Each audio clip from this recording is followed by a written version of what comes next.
tenemos las columnas empacadas, que es otro equipo que permite el contacto entre fases fluidas, la fase líquida y la fase gaseosa, que también se utiliza bastante en las operaciones de transferencia de masa.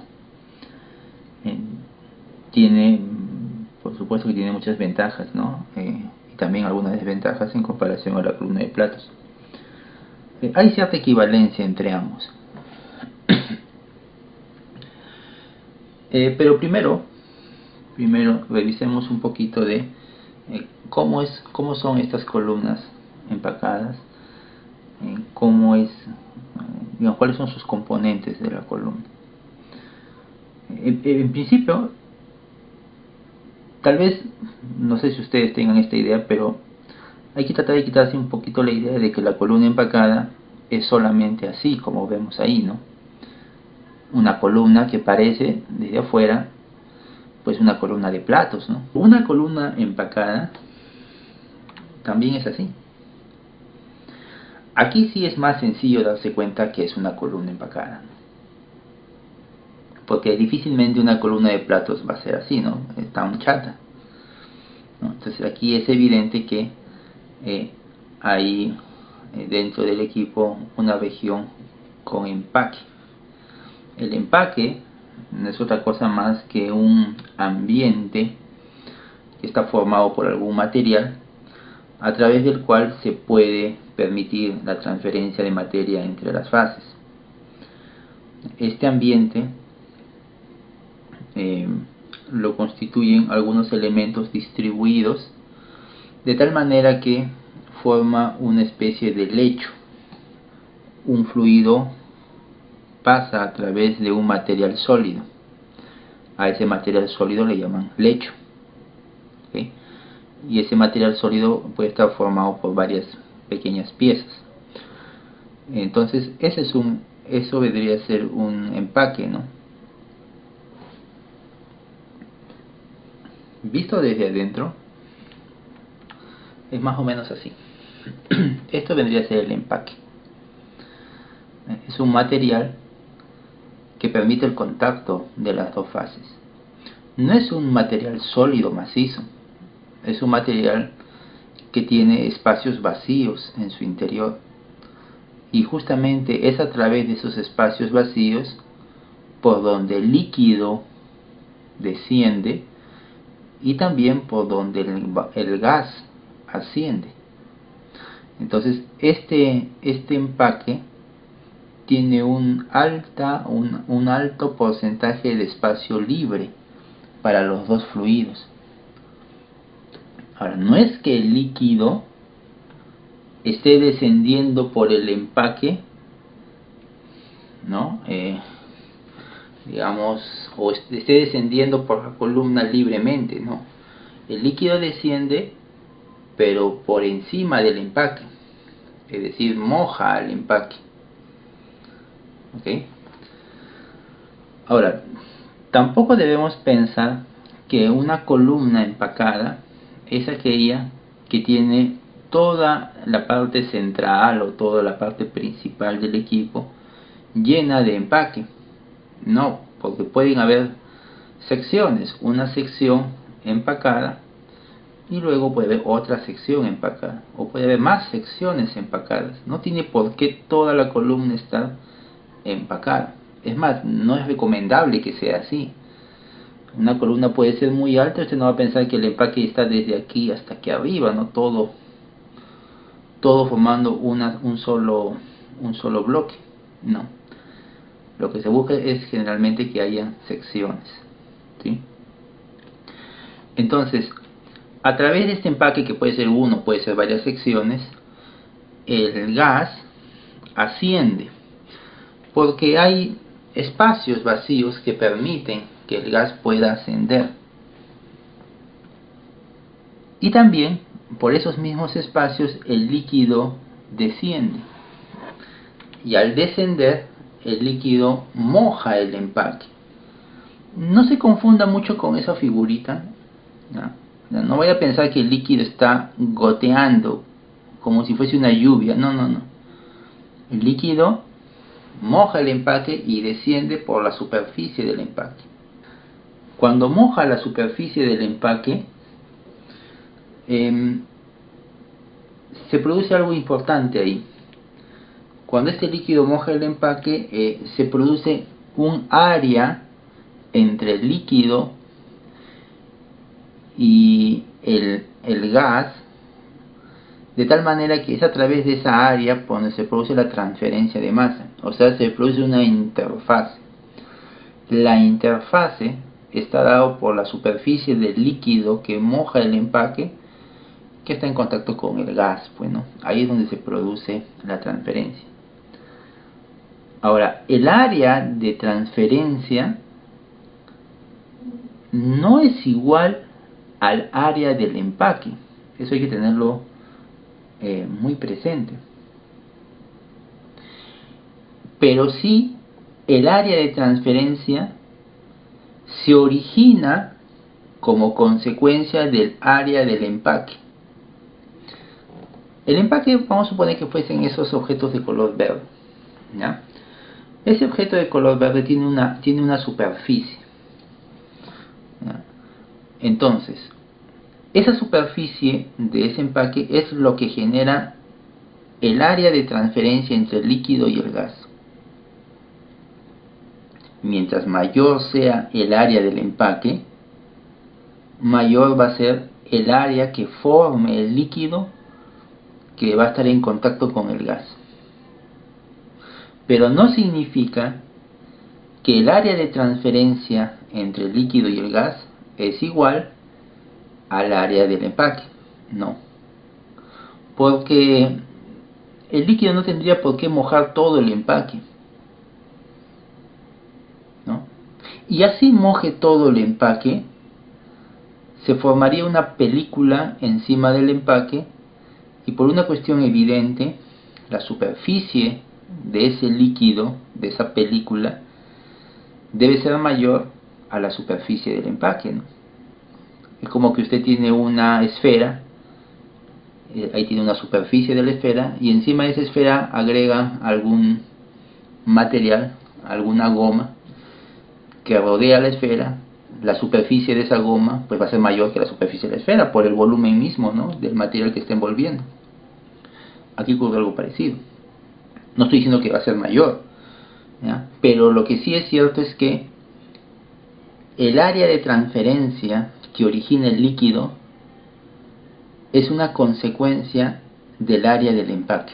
Por lo tanto, es muy importante el tipo de empaque. No se trata de ponerle cualquier cosa a la columna, empacarla con cualquier cosa, no. Porque el éxito de la columna empacada depende básicamente de cómo el empaque logre generar un área de transferencia alta. ¿Okay? Además de otras cosas, ¿no?, como por ejemplo evitar caídas de presión y otros detalles más. ¿Cuáles son las partes dentro de una columna empacada? Miren, básicamente una columna empacada debe tener un sistema que le permita distribuir uniformemente el líquido que ingresa a la columna. Y como es evidente, el líquido que ingresa a la columna pues debe ingresar por el tope de la columna. Ahora, si usted está recordando un poquito de destilación, me dirá, bueno, no es cierto, ¿no?, porque el líquido puede ingresar por la mitad de la columna, la alimentación. Eso es cierto, sí, pero no se olvide que por el tope o por el condensador hay una corriente líquida llamada reflujo que ingresa por la parte superior. Por lo tanto, siempre va a haber un ingreso de líquido por la parte superior de la columna, es decir, por la parte superior del empaque. Ese líquido que ingresa a la columna por la parte superior debe ser distribuido de manera homogénea, uniforme. No se trata de agarrar una tubería, ¿no? Pongo la tubería que llega hasta la mitad y de ahí el líquido está chorreando. No. tiene que haber aquí en esta región un distribuidor, es decir, un mecanismo por el cual cuando el líquido, por aquí no, el líquido ingresa, ese líquido se distribuye y empieza a ser distribuido, empieza a ser rociado por encima del empaque de manera uniforme, ¿no? Eso es muy importante. El distribuidor de líquido bueno, puede tener diferentes aspectos, ¿no? Uno es este, otro tipo de distribuidor es este, otro tipo de distribuidor es este, fíjese, ¿no? Aquí está la tubería de entrada y el líquido se distribuye por todas estas canaletas, ¿no? Y por debajo de las canaletas ahí pues están los orificios, ¿no? Por donde empieza a gotear. O aquí, ¿no? El líquido ingresa aquí a este depósito, que luego se distribuye a estos otros depósitos, y por aquí abajo empieza a caer en forma de lluvia, ¿no? O de ducha. Empieza a gotear de manera uniforme por toda la parte superior del empaque. Ahora, el distribuidor, por supuesto, su primer objetivo es una buena distribución, es decir, si el líquido está ingresando por aquí, o sea, no se supone que debe salir de manera pareja por todos los puntos, ¿no?, de descarga. No va a salir solamente por estos dos y por aquí no va a salir nada, pues no tiene que distribuirse bien, ese es su principal objetivo. Pero además, este distribuidor que se coloca en la parte superior, no tan cerca como está aquí, aquí en el dibujo está un poquito, parece que estuviera prácticamente pegado al empaque, no necesariamente tiene que estar tan pegado, puede estar un poco más separado. Este distribuidor además no debe obstruir el paso del gas, porque el gas asciende por la columna y se supone que va a salir por esta parte superior del empaque, ¿no? Entonces cuando salga el gas no debe, este distribuidor no debe de obstruirlo, o sea, debe tener lo suficientes ranuras, como aquí ven, hay ranuras por donde el gas asciende, ¿no? El gas sube por estas ranuras, ¿ves? Por estos huecos que están acá, por estos espacios, o en este caso por aquí, pues, ¿no?, por estos espacios en blanco, bueno, por aquí también. No debe haber obstrucción, pues, ¿no? Es evidente, ¿no? Ahora, si bien es cierto, las columnas empacadas no necesariamente tienen un solo lecho, ¿no?, sino pueden tener varias secciones, así como ven acá, dos secciones. Entonces, al tener varias secciones, usted no vaya a pensar pues de que, bueno, si acá hay un distribuidor, el líquido es distribuido, el líquido desciende por este empaque, entonces cuando el líquido salga, seguramente va a salir y va a empezar a gotear como si fuera una ducha, y eso va a alimentar a la siguiente sección. No necesariamente ocurre eso. Cuando se tiene más de una sección, entonces a cada sección que está por debajo, ¿no?, de la primera, debe agregársele esto, un redistribuidor de líquido. El objetivo del redistribuidor es, como su nombre lo dice, volver a distribuir el líquido. Pero ¿por qué habría que volver a distribuir el líquido? Si aquí el líquido que sale de este primer lecho se supone que va a salir goteando, entonces eso puede alimentar al segundo, ¿no? ¿Qué necesidad hay de que haya esto? Lo que pasa es que idealmente, cuando el líquido se distribuye aquí arriba, entonces las gotas empiezan a descender, ¿no?, mojando todo el empaque. Idealmente debería salir aquí también una ducha, ¿no?, pero no es así. Muchas veces, a medida que el líquido desciende por el empaque, se forman canalizaciones, o sea que el líquido empieza a juntarse y forman pequeños canales. Las gotas se juntan y forman pequeños, entre comillas, ríos, riachuelos, hileras de líquido, que generalmente tienden a irse hacia la pared. Es como que las gotas se juntan, forman pequeños canales, y esos canales líquidos empiezan a dirigirse hacia la pared. Entonces cuando llegan a la parte baja, ya no es que el líquido sale pues ya no sale distribuido, sino salen como chorros cerca a la pared. Y si ese chorro luego cae al siguiente empaque, pues solamente va a mojar cierta parte y ya no está distribuido. Entonces por eso es que se usa este redistribuidor. ¿Para qué? Para al colecta todo el líquido que viene de la parte superior. Aquí ven uno, por ejemplo, ¿ve? El líquido cae desde el empaque superior, no importa si cae por chorros, no interesa, cae y se almacena en esta zona que está aquí, ¿ve? En toda esta zona se almacena. Y aquí tiene otra vez orificios por donde el líquido empieza a gotear hacia el siguiente empaque. Y esto que ven acá es para que el gas que viene por esta zona, este gas, ascienda por aquí, sale por los costados y sigue su viaje hacia arriba. Y este techo es para que el líquido no entre por ese orificio, bueno, no entre por ahí, sino simplemente se pase a este lado y se redistribuye de manera uniforme. Entonces el redistribuidor se debe utilizar siempre en cada sección que se encuentre por debajo de la sección principal. Bueno, es muy importante. Algunos redistribuidores son así, mira. En este caso, aquí se está poniendo énfasis en las canalizaciones de líquido que se puedan dar en la pared. Entonces, si se producen canalizaciones, ese líquido va y otra vez es redirigido hacia el centro, ¿no? Eso también puede ser un redistribuidor. Y en la base de cada una de estas secciones empacadas tiene que haber un soporte. Siempre tiene que haber aquí un soporte, una cuestión obvia, bueno, para que sostenga a todo el empaque. ¿Okay? Pero este soporte tiene que tener